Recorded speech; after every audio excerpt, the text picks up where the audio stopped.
and gonzo porn. All right, yeah. Hey guys, this is James, and this is Ethan. Hola. And today we are going to talk about our thoughts on the Justice League movie and our casting choices. So, Ethan, what are your thoughts on the Justice League movie? I am extremely conflicted, James. Well, on one hand, I mean, like, I grew up huge comic book fan my entire life and everything. I've always wanted to see a live action Justice League movie. That's like a comic fan's wet dream right there. But here's the thing. I have a feeling they're really gonna rush this goddamn movie. Yeah. Like, they've already announced it. Apparently, they already have a script ready. We still don't even have a Flash film announced. Exactly. How does that happen? How do we live in a movie that's like basically a comic? We live in an era that's basically a comic book movie renaissance. Yeah. Like the golden age of comic book films, where comic books like friggin' The Losers have been adapted into major motion pictures. Seriously, and that's what we don't have a Flash film. Yeah, and that's what I don't get about DC, because of course they had their big staple, Batman, Superman.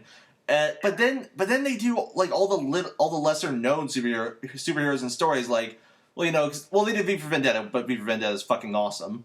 But then they did The Losers and Jonah Hex. Why would they do a Jonah Hex movie?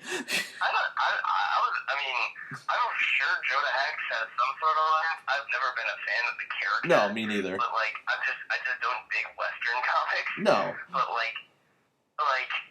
I'm sure he has an audience and everything. He's a beloved character to an extent, but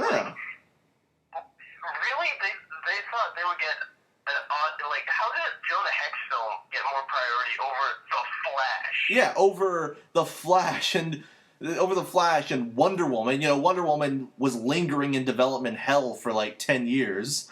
Yeah, and then that god awful pilot. Yeah, they had that god awful pilot, which I'm not even a Wonder Woman fan. I never have.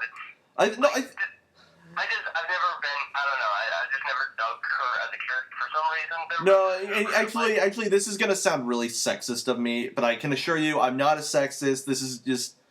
Oh yeah. I'm just not a fan of female superheroes. I'm sorry. I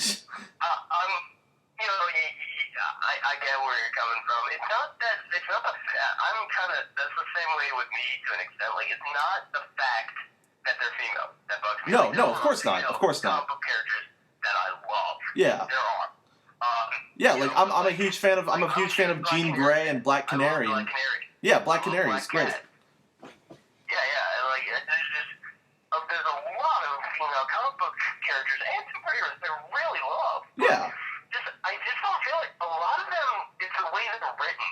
Yeah. That bugs me. Is a lot of, like, Wonder Woman. Wonder Woman is DC's, like, poster child in terms of, like, female superheroes. And she's not interesting. No. Well, I mean, I think it depends on the interpretation of her. I mean... It does. Like, I really liked her on Justice League. Yeah. Dude. Well, because the thing is with Justice League, Bruce Timm and Paul Dini are able to breathe life into lifeless characters. I mean, take for example, Bruce Timm made Clock King a tragic character. Exactly.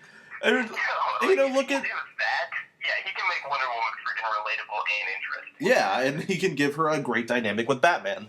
Exactly. Oh yeah, their dynamic was one of the best things about the series. But yeah, like, I think here's the thing. I like, again, when it comes to female comic book characters. Well, actually, no, I'm not even going to generalize. I'm talking about, like, comic book characters in general. Doesn't matter if they're male. Doesn't matter if they're female. If they're not interesting, I don't like them. Yeah. It's my same problem with Superman. So Wonder Woman is basically like Superman for me. I Pretty don't much find her interesting in the comics. Yeah, I mean, Superman for me, again, Superman depends on the story. Like.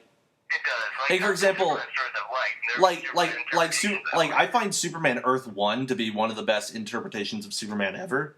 But then again, there are versions of Superman where he's just kind of a prick. Where not so much a prick, but take for example Dark Knight Returns or even DC: The New Frontier. He's a tool he's just a tool for the government or some big establishment.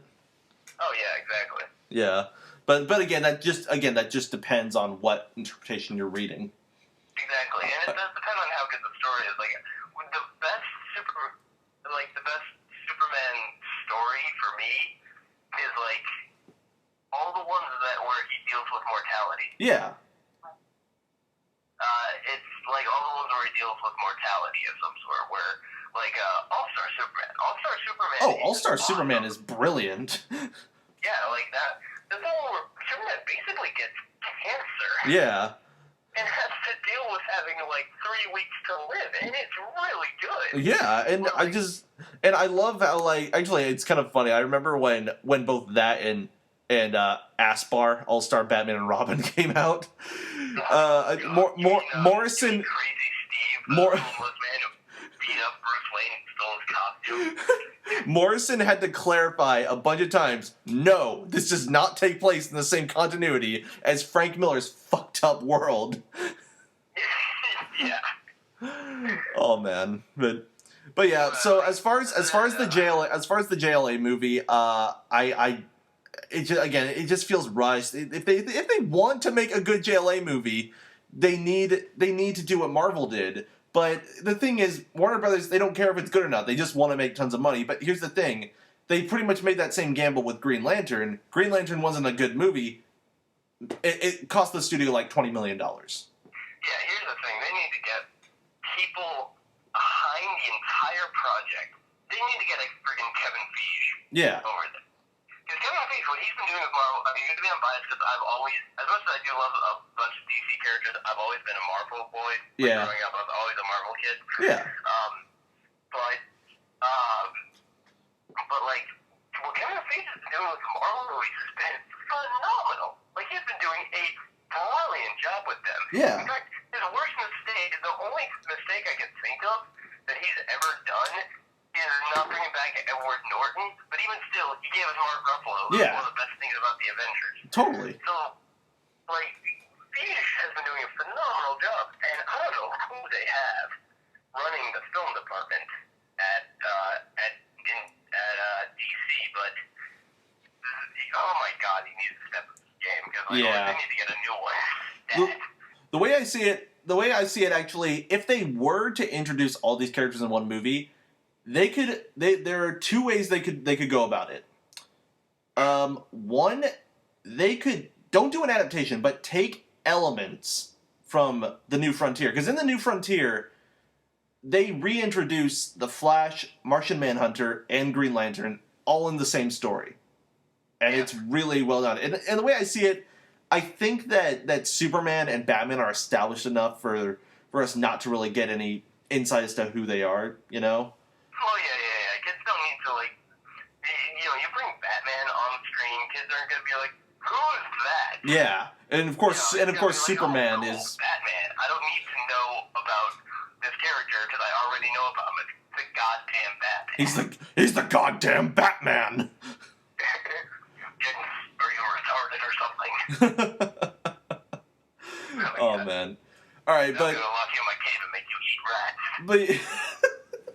Oh, shit, Frank. Jesus Christ.